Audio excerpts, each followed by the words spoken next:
In the parliament today, there are three cases going on simultaneously. I will name the three cases.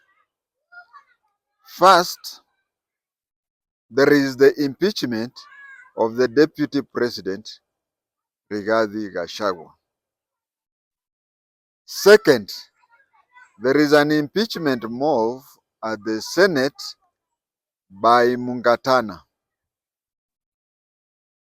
Third and final one, there is I said the first one is an impeachment motion in the National Assembly. The second one is a censure. The second one is a censure motion in the Senate against the Deputy President. And the third is also a censure motion against the President. Now the impeachment motion in the National Assembly is by Mutuse of Kibwezi. The censure motion at the Senate against the Deputy President is by Senator Mungatana of Tana River. And finally, the censure motion against the President is by David Maanzo, the Senator for Makueni. I want to describe the three, but first of all, let me divide them into two. On one side, there is impeachment, and on the other side is the censure. What is the censure? Censure and impeachment are both political trials, but with different outcomes.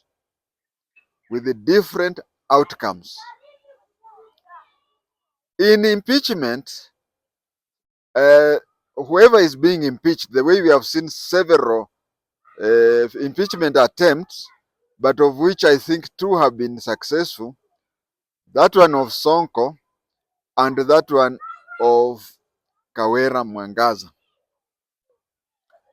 What happens when it comes to the case of impeaching a governor or a deputy governor? In case of a deputy governor, the Siaya deputy governor, they tried to impeach him, but they could not succeed.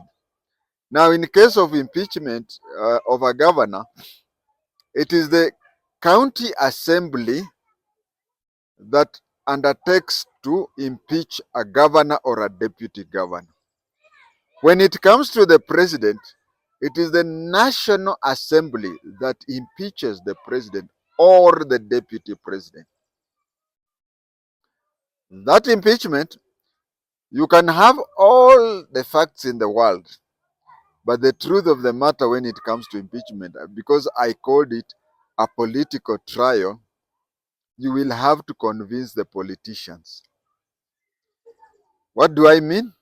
I mean that you may use all the facts that you know to impeach a governor or a president, a deputy governor or a deputy president. But so long as the members, the honorable members, are sided on one side, then you may give as much evidence as possible from the other side, but since they are politically leaning the opposite, they will decide opposite. The best example of such an impeachment is the impeachment of President Clinton. President Clinton was impeached by the US Senate, but because his party had most senators, then he won the case. In impeachment, you convince the panel, the members, but in a court of law, you convince the jury using just two things. One thing you use the law, and in court you use the facts. You associate the person who has committed the crime with the place that is there. But in impeachment, you tell the politicians that the person has done a wrong thing, then the politicians will, according to their political leanings, vote according to their political leanings, not according to evidence that you have given. But in courts of law, it is only two things that will determine. Both must work. One, the law as it is stated, and two, the evidence that is given, the evidence that will show that you and nobody else has done the offense committed. So after impeachment, when it is the case of a governor and a deputy governor, the proceedings is done by the county assembly. But when it comes to the impeachment of the president or the deputy president, it is the usually the president is a national leader.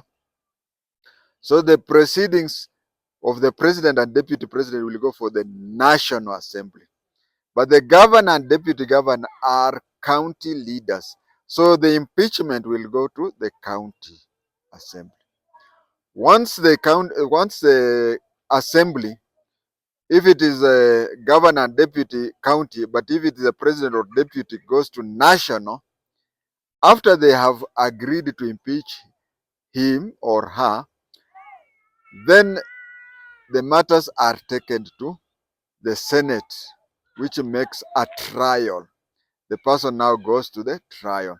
But then, since the trial is still again a political leaning, still the impeachment will be decided mostly on political issues.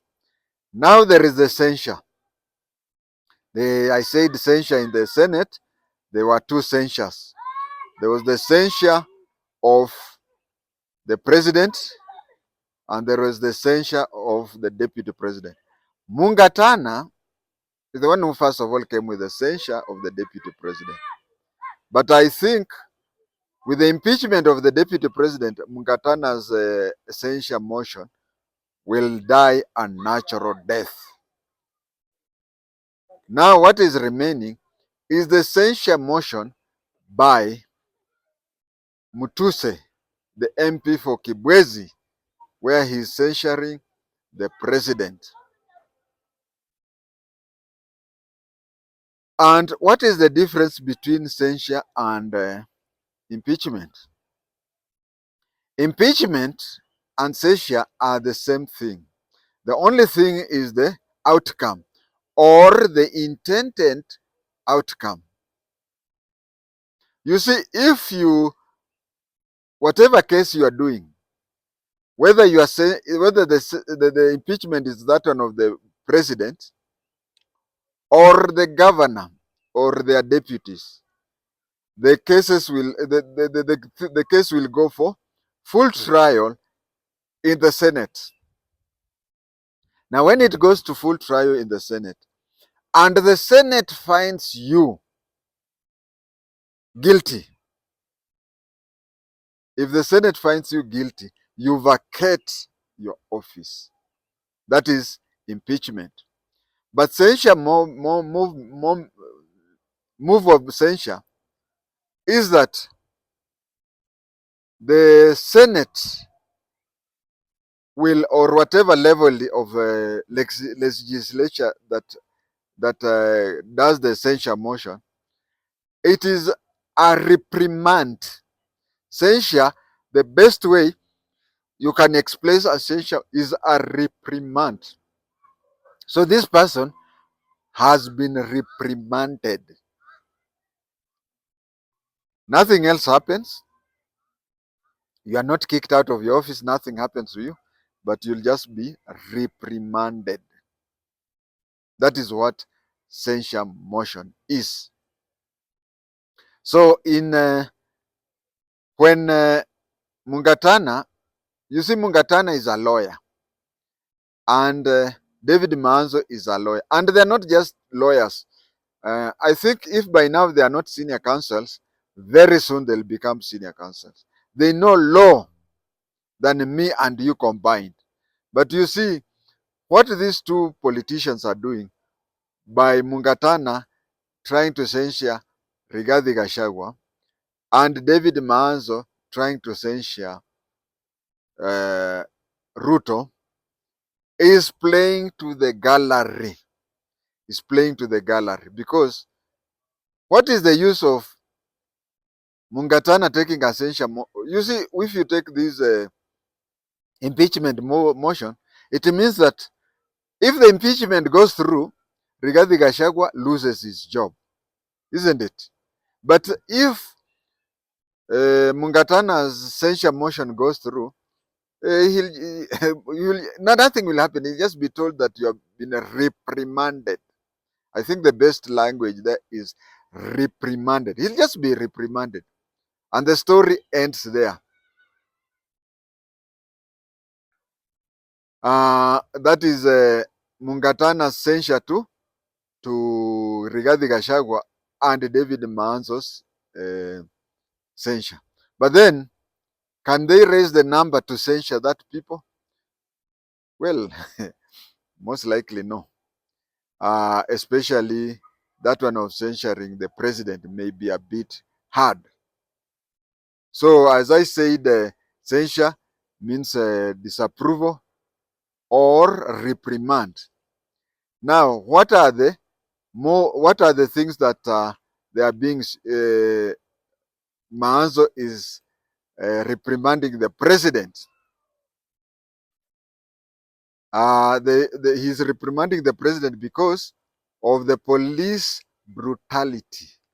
You remember during the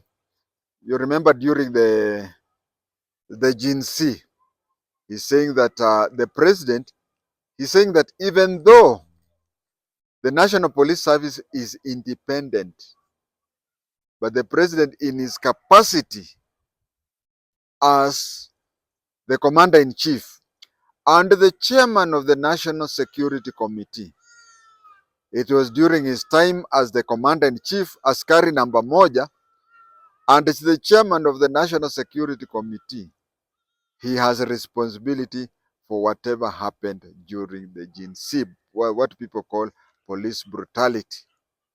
He is also complaining about Ruto doing a lot of things without public participation. He's saying that this thing that is called affordable house care, Ruto has undertaken them without public participation.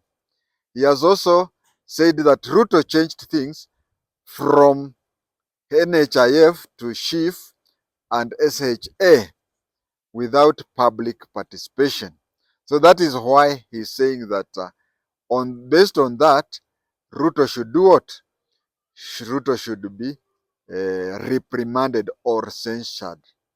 At least now you know the difference between censure and impeachment. And when it comes to Rigathi Gachagua's impeachment, although all evidence are showing that he will be impeached, but the intention, and I am very sure that the intention of Ruto was kumweka baridi. But you see the way Rigathi Gachagua is behaving, he may force things to go that way. I don't see, because by the way, you know, I'm the one who gave Gachagua his voting card in 1997 at a place called Kayaba. That is Madera West nowadays. So tunatoka area moja na Gachagua, but the problem with the Gachagua is yeye ni kichwa ngumu. Instead of organizing a thing and then talking to the president one on one, and then being the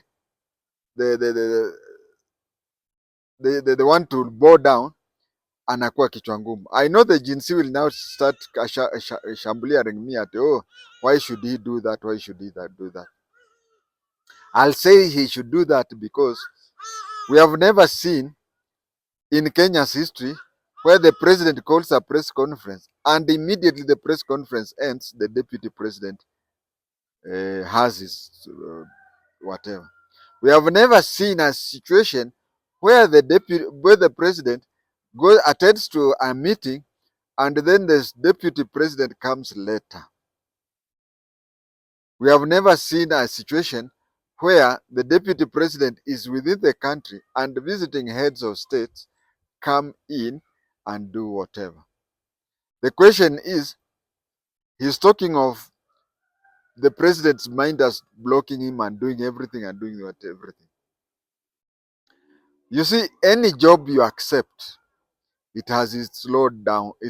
You you know he's insisting on two things. He's insisting on grouping together all the people from the mountain, and he's also insisting that they were voted as one. That is wrong. I do understand because I remember the Mercedes number KNT 400, and I'm even aware that Moi used to be slapped within State House. We have all the vice presidents who have been going through various problems. We have Mwai Kibaki, where Elijah Mwangale used to come all the way from Webuye to go and attack him in Nyeri County. Now it's now called Nyeri County, but it was Nyeri District. We know all those things, but what deputies do, they play the victim. They play the victim. And nowhere in the history of Kenya has nobody in the history of Kenya has anybody ever answered the president. Nobody in the history of Kenya has ever answered and even gone ahead to mention the names of the president's assistants. Now let us go to, suppose I was him, what would I do? There are those meetings. At first he played it well. He said that when the other presidents from other countries came, he was in the mountain meditating. But you see, when he was going to attend the Akorino meeting in Nakuru, once you discover that the president is there, what a person should do, unajipatia shughuli, you go elsewhere. You go elsewhere. And all these things that he's complaining, why am I not put in picture and whatever? We are the wrong people to be told. He should just confront his boss and say, I am not happy that even when you are leaving the country, I'm not informed or anything. Imagine when the president was going out, the very same evening, instead of him being in the airport escorting the president, he was having a press conference in his home. Anyway, my 19 minutes are over.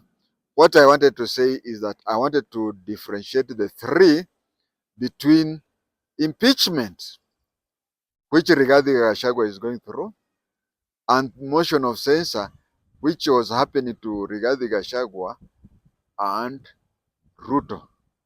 But of course, that one of the essential motion of Rigathi Gachagua will not continue, and I think this Manso will continue with the essential motion of the president, but he is playing to the gallery. But I still say kuna vitu mnafichwa.